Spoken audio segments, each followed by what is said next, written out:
بسم اللہ الرحمن الرحیم۔ السلام علیکم معزز سامعین کرام، فرعون تاریخ میں وہ ظالم بادشاہ گزرا ہے جس نے خدائی دعویٰ کیا تھا، جس کے ظلم کی داستانوں سے تاریخ کے اوراق بھرے پڑے ہیں۔ بنی اسرائیل کو غلام بنا کر ان پر بڑے ظلم ڈھائے تھے۔ اپنی باندی حضرت مشطہ اور اپنی بیوی حضرت آسیہ رضی اللہ تعالی عنہا پر ظلم کے پہاڑ توڑ کر ان کو شہید کر ڈالا تھا۔ آخر کار اللہ تعالیٰ نے اس کو اس کے تکبر کے ساتھ دریائے نیل میں غرق کر دیا، اس کی حکومت کو نیست و نابود اور تہس نہس کر ڈالا، اور رہتی دنیا تک کے لیے اس کو عبرت کا نشان بنا کر یہ ثابت کر دیا کہ تکبر کا انجام صرف بربادی ہے، اور تکبر صرف اللہ کی چادر ہے۔ فرعون کے محل میں مشطہ نامی ایک عورت فرعون کی بیٹیوں کے بال سنوارا کرتی تھی۔ ایک بار وہ فرعون کی بیٹی کے بال سنوار رہی تھی کہ ان کے ہاتھ سے کنگھی نیچے گر گئی۔ جب وہ کنگھی اٹھانے لگی تو انہوں نے اللہ کا نام لیا۔ جب مشطہ نے اللہ رب العزت کا نام لیا تو فرعون کی بیٹی سمجھ گئی کہ یہ تو میرے والد کو معبود نہیں مانتی بلکہ حضرت موسیٰ علیہ السلام کے اللہ پر ایمان رکھتی ہے۔ چنانچہ اس لڑکی نے مشطہ سے پوچھا کہ کیا تم میرے والد کو اللہ نہیں مانتی ہو؟ انہوں نے کہا کہ ہرگز نہیں، میرا خدا تو وہ ہے جو حضرت موسیٰ علیہ السلام کا پروردگار ہے۔ جب لڑکی نے مشطہ کا دو ٹوک جواب سنا تو وہ بھاگ کر اپنے باپ کے پاس گئی اور کہنے لگی کہ آپ کے محل میں آپ کے زیر سایہ رہنے والی عورت آپ کو تو خدا ہی نہیں مانتی۔ بیٹی کی باتیں سن کر فرعون غصے میں آ گیا، چنانچہ وہ کہنے لگا کہ میں دربار میں جا کر اس عورت کو ایسی سزا دوں گا کہ یا تو وہ موسیٰ علیہ السلام کے اللہ کو اللہ کہنے سے باز آ جائے گی یا پھر اپنی جان سے ہاتھ دھو بیٹھے گی۔ اب جب فرعون اپنے دربار میں پہنچا تو اس نے اس عورت کو اپنے پاس بلوایا اور کہنے لگا کہ دیکھو بھائی، تم موسیٰ علیہ السلام کے اللہ کو اللہ کہنا چھوڑ دو۔ وہ کہنے لگی کہ ہرگز نہیں۔ تو اس نے مشطہ کو بڑا ڈرایا دھمکایا، مگر وہ کہنے لگی کہ اب تم جو کچھ کر سکتے ہو کر لو، میں پیچھے نہیں ہٹوں گی۔ ان کا یہ دلیرانہ جواب سن کر فرعون نے اسے اپنی انا کا مسئلہ بنا لیا۔ چنانچہ فرعون نے حکم دیا کہ اس کو زمین پر لٹا دیا جائے، تو انہیں زمین پر لٹا دیا گیا۔ پھر حکم دیا کہ ان کے دونوں ہاتھوں پاؤں میں کیلیں گاڑ دی جائیں۔ چنانچہ ان کے پاؤں میں کیلیں گاڑ دی گئیں تاکہ وہ حرکت نہ کر سکیں۔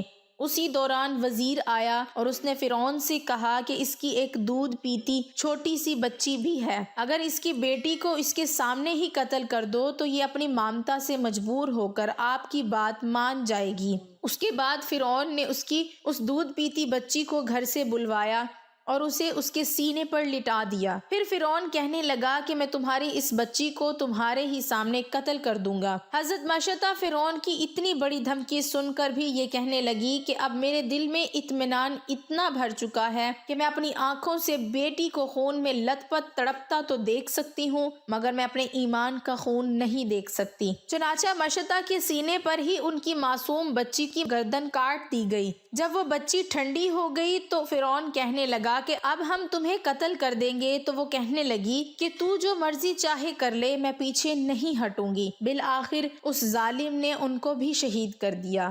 اس کے بعد فرعون جب حضرت مشطہ کو شہید کروا کر اپنے گھر پہنچا تو اپنی بیوی حضرت آسیہ رضی اللہ تعالی عنہا سے کہنے لگا کہ آج یہ واقعہ پیش آیا ہے کہ میں نے ایک عورت کو عبرت ناک سزا دی ہے۔ اس کی بیوی نے کہا، ارے تیرا ناس ہو، تو نے ایک معصوم بچی کی جان بھی لی اور ایک بے گناہ عورت کا بھی قتل لاحق کیا۔ فرعون کہنے لگا کہ میں نے اس کو اس لیے عبرت ناک سزا دی ہے کہ وہ مجھے خدا نہیں مانتی تھی۔ یہ سن کر حضرت آسیہ رضی اللہ تعالی عنہا نے کہا کہ خدا تو میں بھی تجھے نہیں مانتی، بلکہ تو ایک عام انسان ہے۔ جب فرعون نے یہ سنا تو حیران رہ گیا، کیونکہ اسے حضرت آسیہ رضی اللہ تعالی عنہا سے بڑی محبت تھی۔ حضرت آسیہ رضی اللہ تعالی عنہا کو اللہ تعالیٰ نے بڑا حسن و جمال عطا کیا تھا۔ فرعون نے انہیں پوری قوم کی عورتوں سے چن کر ان کے حسن کی وجہ سے اپنی بیوی بنایا تھا، اس وجہ سے وہ ان سے بڑی محبت کرتا تھا۔ چنانچہ فرعون کہنے لگا کہ یہ تم کیسی باتیں کرتی ہو؟ وہ کہنے لگی کہ میں بالکل ٹھیک کہہ رہی ہوں کہ تو جھوٹا ہے، پروردگار تو وہی ہے جس کا پیغام لے کر حضرت موسیٰ علیہ السلام تشریف لائے ہیں۔ فرعون نے یہ بات سنی تو اسے بہت غصہ آیا، لہٰذا کہنے لگا کہ میں تمہارا بھی وہی حشر کرواؤں گا جو میں نے مشتہ کا کروایا ہے۔ وہ کہنے لگی کہ تو جو چاہتا ہے کر لے، میرے ساتھ میرا پروردگار ہے۔ اب میں نے یہ فیصلہ کر لیا ہے کہ میں اپنے پروردگار کو بھی کبھی نہیں چھوڑ سکتی، البتہ تیری ہر چیز کو لات مار سکتی ہوں۔ جب اس نے یہ باتیں سنی تو وہ پھر دربار میں آیا اور اس نے پھر سے لوگوں کو جمع کیا اور کہنے لگا کہ دیکھو یہ کتنی بڑی سازش ہو گئی ہے، موسیٰ علیہ السلام نے میری بیوی کو بھی بہکا لیا ہے۔ آج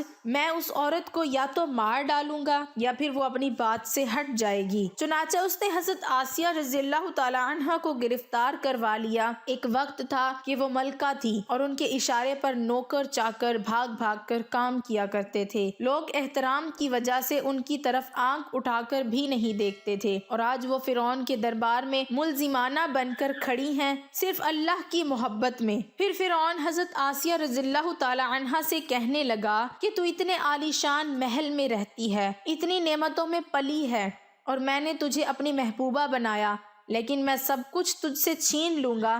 بہتر یہ ہے کہ تو اب بھی باز آ جا اور مجھے خدا مان لے۔ حضرت آسیہ رضی اللہ تعالی عنہ کہنے لگی کہ میں نے اب ایمان قبول کر لیا ہے، اس لیے میں اپنی بات سے پیچھے نہیں ہٹ سکتی۔ چنانچہ فرعون نے فیصلہ کر لیا کہ میں اسے بھی سزا دوں گا۔ اس کے بعد فرعون نے سب سے پہلے سزا کے طور پر انہیں رسوا کرنے کا فیصلہ کیا۔ چنانچہ اس نے کہا کہ سب سے پہلے اس عورت کے جسم سے لباس اتار دیا جائے۔ اب سوچنے کی بات یہ ہے کہ کسی مرد کو کہا جائے کہ تجھے لوگوں کے درمیان بے لباس کر دیں گے تو اس کو کیسی شرم آتی ہے، اور وہ چاہتا ہے کہ زمین پھٹ جائے اور میں اس میں سما جاؤں۔ عورت کے اندر تو اللہ تعالیٰ نے شرم اور حیا زیادہ رکھی ہوتی ہے۔ فرعون نے ان کے جسم سے لباس اتروا دیا اور وہ کیسی صورتحال کا شکار ہوئی۔ ایک طرف ایمان ہے اور دوسری طرف امتحان ہے، لیکن وہ ڈٹی رہی۔ فرعون نے کہا اچھا اگر اب بھی نہیں مانتی تو میں تجھے اس طرح کا عذاب دوں گا۔ چنانچہ فرعون نے کہا کہ اس کا منہ میرے محل کی طرف کر کے لٹا دو تاکہ آخری وقت بھی نگاہیں اس کی میرے محل پر لگی رہیں اور اس کے ذہن میں یہ بات رہے کہ میں ان نعمتوں کو ٹھکرا کر ذلیل اور خوار ہو کر مر رہی ہوں۔ لہٰذا انہیں فرعون کے حکم کے مطابق لٹا دیا گیا۔ ان کے ہاتھوں اور پیروں میں لوہے کی کیلیں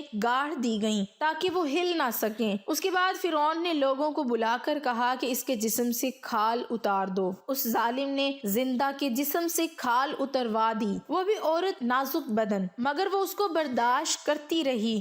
انہیں اللہ کے نام پر تکلیف دی جا رہی تھی، اس طرح ان کے جسم سے کھال کو الگ کر دیا گیا۔ اللہ کی شان دیکھیں کہ وہ ابھی بھی زندہ تھیں مگر جسم زخم زخم بن چکا تھا۔ فرعون کا دل اب تک ٹھنڈا نہیں ہوا تھا، چنانچہ وہ کہنے لگا کہ مرچیں لاؤ اور اس کے پورے جسم پر مرچیں چھڑک دو۔ حضرت آسیہ رضی اللہ تعالی عنہ کے جسم پر مرچیں ڈال دی گئیں تو وہ مچھلی کی طرح تڑپنے لگی۔ اس تڑپنے کی حالت میں انہوں نے اللہ تعالیٰ کے حضور ایک دعا مانگی کہ اے اللہ، فرعون کا محل سامنے ہے اور وہ یہ کہتا ہے کہ ہم نے تمہیں اس محل سے نکال دیا، آج کے بعد تم اس محل میں نہیں جا سکو گی، اس لیے اے اللہ مجھے اس محل کے بدلے جنت میں تیرے پاس ایک گھر چاہیے اور مجھے فرعون اور اس کے عمل سے نجات عطا فرما۔ اللہ تعالیٰ نے اسی حال میں ان کو شہادت کے مرتبے پر فائز فرمایا اور جنت میں حضور اکرم صلی اللہ علیہ وآلہ وسلم کی زوجہ محترمہ بنا دیا۔ محترم عزیز دوستو،